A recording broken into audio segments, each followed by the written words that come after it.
wabarakatuh.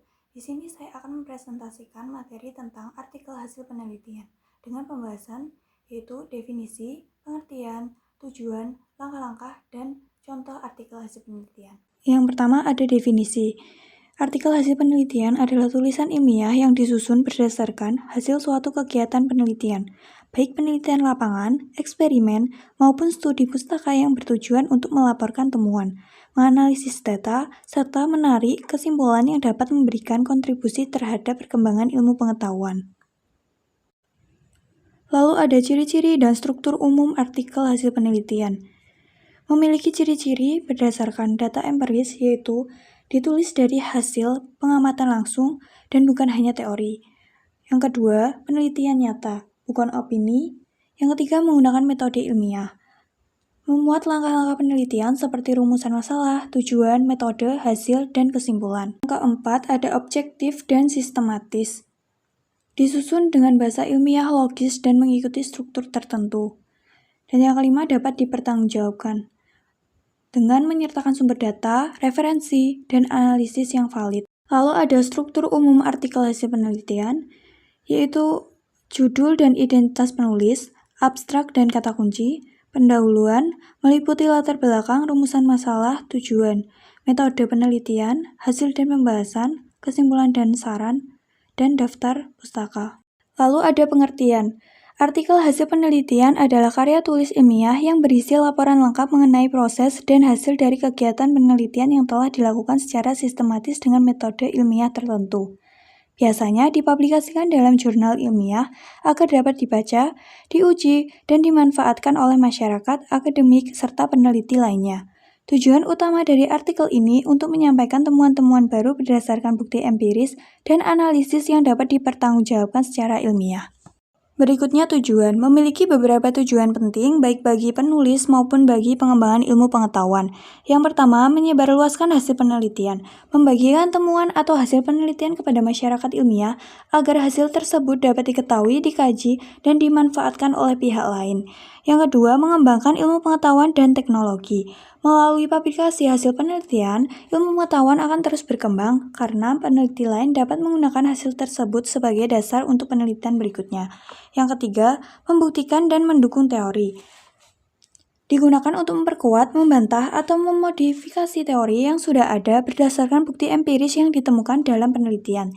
Yang keempat, memberikan solusi terhadap permasalahan nyata.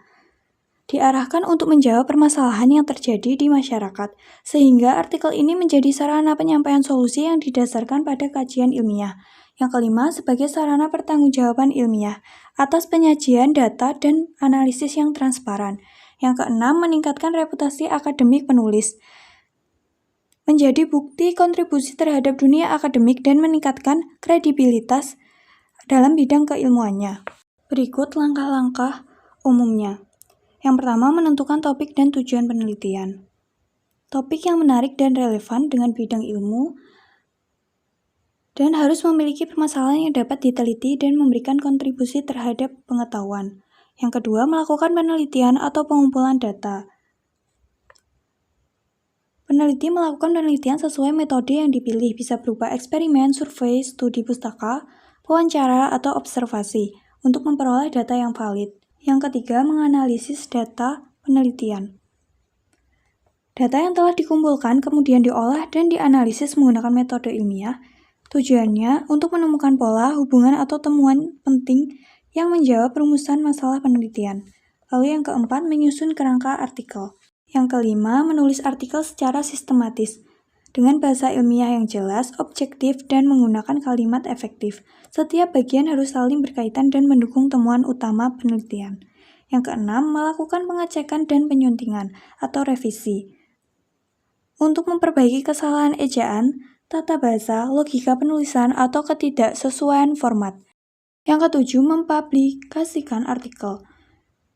Mengirimkan artikel ke jurnal ilmiah, proceeding seminar, atau media akademik lainnya agar hasil penelitian dapat dibaca dan dimanfaatkan oleh masyarakat ilmiah. Nah, di sini ada contoh artikel hasil penelitian yang berjudul Pengaruh Mobile Banking BRI terhadap Kepuasan dan Loyalitas Nasabah. Abstrak, Penelitian ini bertujuan untuk mengetahui pengaruh penggunaan layanan mobile banking BRI terhadap tingkat kepuasan dan loyalitas nasabah. Dalam era digitalisasi perbankan, mobile banking menjadi inovasi penting untuk meningkatkan kemudahan transaksi dan kualitas pelayanan.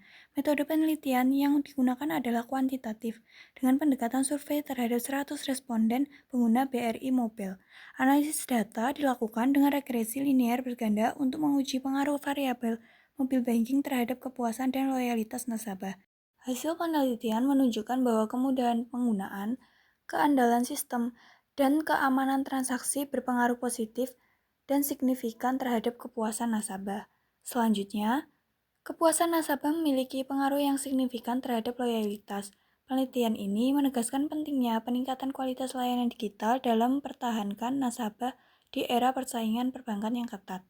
Kata kunci, mobile banking, kepuasan nasabah, loyalitas BRI. Pendahuluan, perkembangan teknologi informasi mendorong perubahan besar dalam industri perbankan. Salah satu inovasi yang berkembang pesat adalah layanan mobile banking, yang memungkinkan nasabah melakukan transaksi keuangan melalui perangkat seluler tanpa harus datang ke kantor cabang. BRI sebagai salah satu bank terbesar di Indonesia telah meluncurkan aplikasi BRI Mobile untuk memenuhi kebutuhan transaksi cepat dan efisien. Namun, adopsi teknologi baru tidak hanya bergantung pada keberadaan aplikasi, tetapi juga pada sejauh mana layanan tersebut mampu memberikan kepuasan dan membangun loyalitas nasabah. Kepuasan nasabah merupakan faktor penting yang mencerminkan keberhasilan bank dalam memberikan layanan, sedangkan loyalitas menjadi indikator keberlanjutan hubungan jangka panjang antara bank dan nasabahnya. Penelitian ini bertujuan untuk menganalisis sejauh mana penggunaan mobile banking BRI berpengaruh terhadap kepuasan dan loyalitas nasabah. Metode penelitian ini menggunakan pendekatan kuantitatif deskriptif. Populasi nasabah BRI yang menggunakan aplikasi BRI Mobile di wilayah perkotaan. Sampel 100 responden yang dipilih dengan teknik purposive sampling. Instrumen kuesioner dengan skala Likert untuk mengukur persepsi terhadap variabel kemudahan penggunaan, keandalan sistem, keamanan transaksi, kepuasan nasabah, loyalitas nasabah, analisis data, regresi linear berganda, dan uji T serta uji F menggunakan SPSS. Hasil dan pembahasan. Hasil analisis menunjukkan bahwa variabel kemudahan penggunaan, keandalan sistem, dan keamanan transaksi berpengaruh signifikan terhadap kepuasan nasabah dengan nilai signifikan kurang dari 0,05. Kepuasan nasabah juga terbukti berpengaruh positif terhadap loyalitas. Artinya, semakin tinggi tingkat kemudahan dan kepercayaan pengguna terhadap mobile banking, semakin besar rasa puas dan kecenderungan mereka untuk tetap setia menggunakan layanan BRI. Temuan ini mendukung teori Kotler dan Keller tahun 2016 serta penelitian sebelumnya oleh Putra dan Widodo tahun 2022 bahwa kepuasan merupakan kunci utama pembentuk loyalitas pelanggan di sektor perbankan digital.